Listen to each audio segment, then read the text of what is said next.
Hey, do you want to learn how to add an unsubscribe button in Notion Mail? In this video, I'm going to help solve your problem. So if you found this video helpful, don't forget to like, subscribe, and let's get to it.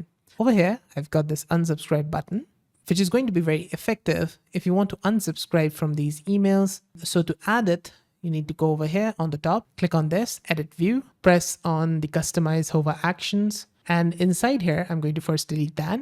You can add hover action. So just click on this unsubscribe from sender, click on that, and it's going to add it here in the hover actions.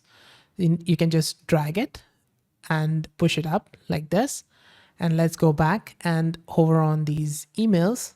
And you're going to find that our unsubscribe button is now in the hover actions. So I can click on it and unsubscribe from the sender email. And that's it. That's how to add an unsubscribe hover action button in Notion Mail. Did this video help solve a problem? Let me know with a like and comment.